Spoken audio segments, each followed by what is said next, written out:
This is a moment that I have never prepared for, never really reflected much on, but it is here, and I am announcing my retirement today. I'm going to wrap it up at the But end of this today's not your month. last day. Okay, good. Today's Yeah. not my last day. No, no. I'm just giving people who've been with us and me a long time to be able to thank and to say nothing of the wonderful people that I work with. Um, I have not spent a lot of time thinking about this moment. I don't know why. A little more the past 2 weeks, especially when we were on a Christmas break, I had a lot of time. But it's not because of any health issues. As far as I know, I'm very healthy. Everything is fine. Things are good with my family. There's no big change in my life. It's just that at at one point, you have to say to yourself, you know, is it time to let somebody else take over? Because I was listening to some promo on the air the other day on television, and it was some show business award thing, and they mentioned Jelly Roll, Bonnie XO, Doja Cat, and Zendaya.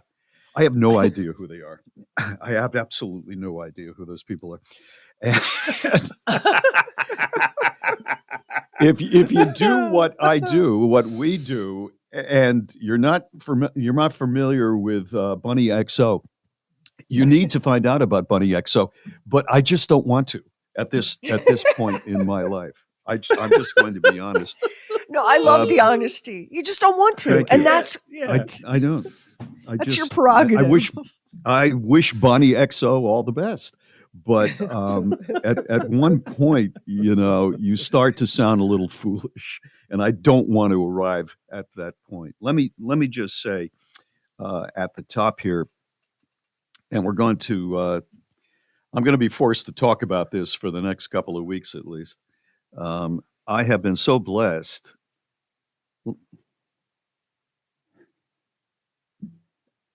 It's okay. We I've had a couple of days to know about this, so I kind of have it in check. I got to I melt have down over the weekend. I have been so blessed by the audience and some of the folks. I don't want to sound foolish here because it's not like You I'm can't. giving up the Yeah. Tonight Show, but some of the folks have been with me for 40 years.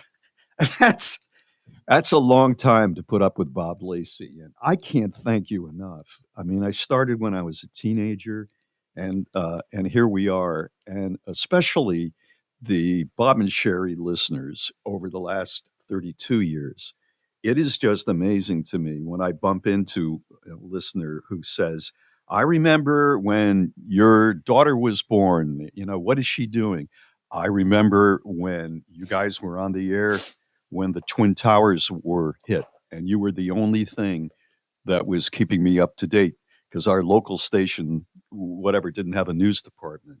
Um, those are really meaningful things, and I'm going to address that as the month goes on.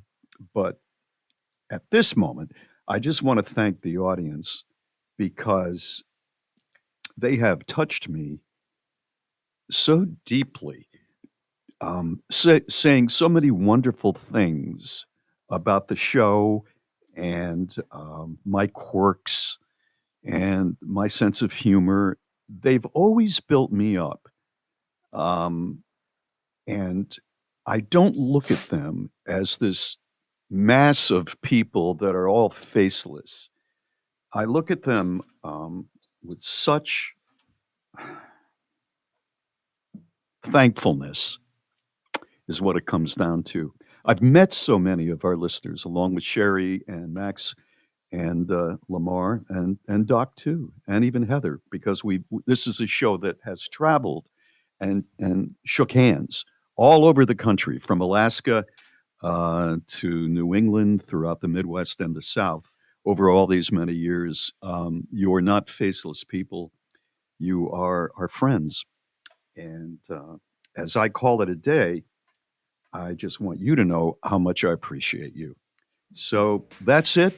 My retirement begins on February the 1st, and I'll be talking about it. I'm looking forward to it, but obviously, I have a very heavy heart. Bob and Sheri books, swag, and the mother of all mothers merch. Just hit shop at bobandsheri.com. So Bob has just shared with the world that at the end of this month, he's going to hang up his microphone and retire, which it's so many things. And one of them is unimaginable to me. Like I've never done radio without you, Bob, but I do like to use my imagination to wonder what you'll be doing to fill the days. I mean, I know Mary's a lucky woman because she's going to be getting even more of your time and attention. What are I'm you going to thinking? post a picture of her with her reaction to my announcement of my retirement, but that's a couple of days from now. But I will be spending time in the next 2 weeks talking about you because I have never had a relationship longer than the one that I've had with you. And it's a very, very special one. So I'm going to carve out some time for that in the near future. But to answer your question, I live on Hilton Head Island, South Carolina, and it is a wonderful place. It is very warm and humid during the summer, but it's a great place. We have a lot of visitors, but I love it. 3 doors down from me is a friend of mine named John Lambus, and he helped me get my first job, full-time job in radio. He was a production guy in Fall River, Massachusetts, and then he helped me get a job in Charlotte, which was my first good job in radio. So we have quite a history together. I owe him a lot, and I see him a couple of times a week. He lives 3 doors down. I can't tell you what a blessing that is. I'm going to be practicing docking the boat we have. Try to get better as a skipper. I'm looking into joining a group that is trying to preserve oyster beds in the Hilton Head area. I'm going to be walking my dog and riding my bike. I'm going to try to read more than I have. And I knew a guy once who did morning drive radio. He was out of morning drive 7 years, I think. And he said, after all those years in morning drive, even after 7 years, I'm still tired. So hopefully I'll be sleeping a little bit more too, and we're going to travel. We're going to travel a little bit. Instant access to the podcast, and fun side. Just download the free Bob and Sheri app. Well, I personally want to thank you for staying with us here today. I, about a half an hour ago, announced that after many, many years in radio and television, I am retiring. I have been doing this work since I was 19 years old, and I have never been unemployed one day. I don't know how I pulled that off, to be honest with you, because people say if you're in radio and you haven't been fired, it's coming sooner or later. And it never really came for me. I was always given jobs that were challenging, and they turned out really good. I'm going to address my relationship. You worked really hard. And you brought a lot of planning and strategy and creativity to it.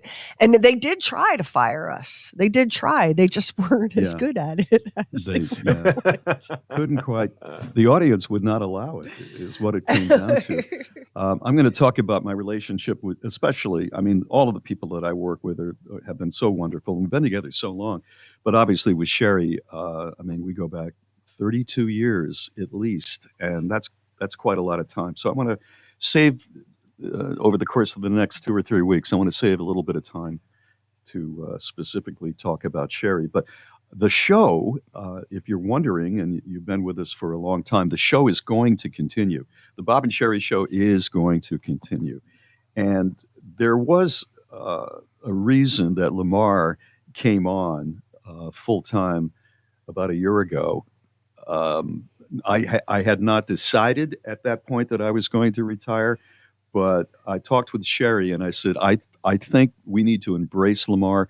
He's changing. He doesn't want to do the job that he has anymore. He'd like something different, and we love him. And I have to say, um, you, Lamar, have grown like I've never seen anybody on radio grow in the last few months. You've really taken on some of the some of the I don't want to say some of the weight of doing the show because I don't know what it was. I found myself, because I was thinking about this, backing off a little bit with certain opportunities to talk and letting you guys go. I don't know why that is. I think it is just subconsciously pulling away, is what it came down to. And so Lamar has been stepping up as I was pulling away and has just done such a remarkable job. And people love you so much that I think everybody is going to be fine. And I think that the show is not going to miss a beat at all. Is it different because one guy who's been with it from the beginning is not going to be there anymore on the air? Yeah, I guess a little bit, but change is a good big thing. difference. Yes, it is. And let me say this before we go any Change is further. a good thing. I really appreciate the kind words, but I do want to point out that I knew absolutely nothing about radio other than turning the dial when I started calling in, and then y'all started, bringing me in to do stuff and whatever. But the one thing I have done, and I have been doing this right at 30 years. It's been 30 years since I made that first phone call, I think. But especially once I was coming into the studio and traveling and whatever, for all those years, don't think I haven't paid really, really close attention to you. Don't think that I haven't kept my eye on somebody that's been doing this for as many years as you've been doing it. And anything that I know about this, I've learned it from being around you. So make no mistake. That's sweet of you. These very That's kind very words that you're saying, and I hope to do the absolute very best I can. There's no such thing as replacing Bob. That's impossible. No, that's absolutely impossible. No way. But in the void of Bob, Well, who has being this here, kind of angst? Really. So, it's a lot to ask of another human being. I just would thank you for those kind words. I just am thinking back to the last appearance I think we did together, which I believe was in Maine over the summer. And I saw over at the restaurant. Which restaurant were we at on the river in Maine? I forget. But anyway, I saw a line of people to meet us, and I saw the faces when they realized who you were, Lamar. They're always, over the moon to see Sheri. But I was watching the reaction of the people who see you, and I thought to myself, this show's going to be fine. This guy's going to be the bridge. So we'll talk about going to do the best we can, other things absolute best that we can. That are going on in my life. The show is gonna continue at your pleasure. You're the people we are doing it for, and if you want it to stay here, it will. It won't be the same show. It won't be the same show. But it will continue to be free of charge to you. It's not the same show, but it could be a better show. It will be a terrific show, just based on the talent. You read it once. I don't believe that. And then you read it again. I can't believe this. It's Bob and Sheri's. I believe this. How can I believe this? If you're just joining us, about an hour ago, Bob made the announcement, something he decided over the holiday break, that he's going to hang up the mic and become a full-time play toy for his wife. And this is something that I always knew would come. I figured the Bob and Sheri show would end in a blaze of glory and bad publicity when we got fired for something or committed a crime. But this was always a possibility too. And Bob's worked really hard since he was in middle school. I mean, he's had a full-time job since middle school. It's something we have in common. And he wants to go out and play. And he wants to be with his wife and his family and his grandkids. And, we're wrestling with it too. The show is going to stay here, and we hope that you're going to stay with us. We're not going anywhere. But I'm really excited for Bob because he's worked really, really hard to earn this. And we're going to spend the rest of January kind of telling some of our favorite Bob stories. But how I'm Bob and wrapping I up at got, the end of this month. yeah, We haven't mentioned that. Be the end of this month the end of this month. that I'm going to retire. Yeah. So, I knew this, I've known this was coming for a very long time. I just didn't know when. And when Bob told me that he had made the decision, I mean, this is my only radio job. This is my first, last, and only radio job. The only person I've ever worked with in radio is Bob. I can't even imagine my life without Bob. And the way we got together, I was working in television and I got headhunted by the president of a company that had gone to Temple where I did my undergraduate. And he's like, "Hey, girl, Temple House, come to town." I was in a different city. I was in Wilmington. Shout out GNI listeners. And come to town and cover for my creative director going out on maternity leave. Well, it ended up being the most fateful phone call of my life because that creative director turned into my very best friend. And her daughter is like my daughter. And I met Bob Lacey. And I didn't know Bob was a big local TV star, big local radio star, but I wasn't from there. And of course, I didn't know any of that. And I didn't realize the magnitude of gigantic local celebrity and talent that I was dealing with. So I meet Bob for the first time I've been hired to create an advertising TV campaign for his return to radio. And I meet him for the first time on the day of the shoot. And he's like real friendly and, handsome and wearing a red sweater. And of course, I didn't know what I was dealing with. And I was like, "Oh my God, it's super nice to meet you. Listen, though, maybe don't wear that sweater because you look like one of Santa's helpers and don't be nervous." Not realizing that I'm talking to a giant local TV guy. So, and Bob, because Bob was kind of delighted by that. He was delighted to have some Yankee badass giving him grief. So we really just hit it off. Like we clicked instantly. We went out to lunch at this restaurant called The Foundry afterward. And he told me he'd been looking for a co-host all around the country. And he thought I was perfect for it. And did I want the job? And I didn't even know what he was saying. Like, the co-host of what exactly? Like, I grew up in the woods without like TV or radio. We didn't have a phone. Like I didn't know what he was talking about. And so he explains it to me and I was like, "Oh my God, that's super early." And also like, I don't know how to do that. And I don't want to change my name and be like Sandy Beach or whatever. And he's like, "You don't have to change your name. It is super early. You can take a nap in the afternoon." So my boss is in TV. What I later learned was what Bob Lacey wanted, Bob Lacey got. He had so much power coming back into radio after this enormous TV career. Don't even with your false modesty, Bob. He had so much power. He was like the capo di capi of the mafia. Like, and if he wanted this completely unknown random girl, then that's what he was going to get. Now he had to fight for it, and he had to offer to give up his own pay and all sorts of things, as you've heard us talk about on the show.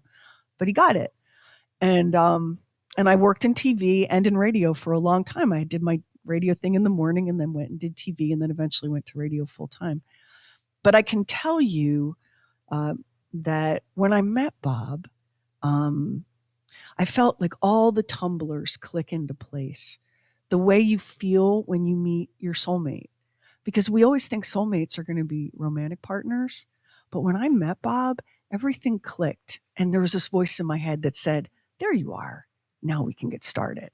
It was like this was my partner in shenanigans across lifetimes and universes. I felt the And same way. yeah, and we were a two-headed monster from the jump. We would have hidden a body for each other. There was nobody that could ever come between us. Bob had a vision for the kind of radio show he wanted to do, and it didn't matter to him that nobody else could see his vision. He saw it. And he knocked everybody out of the way and was like, "Don't talk to her, don't look at her, don't try to teach her anything," which was crazy because I didn't know anything. He was like, "You let her figure it out on her own and you deal with me." And within 6 months, it was clear that Bob was right, that his vision for the show was right. And before you knew it, here comes Tony Garcia and Max, and now the show is carried around the country. And everything I have in my life, my children, my husband, my whole world began the day Bob Lacey kicked that door open and said, "This is going to sound crazy, but I think you should come work with me." My whole life began that day. And the fact that I'm going to have to go on without you, I'm going to figure it out. We're all going to figure it out.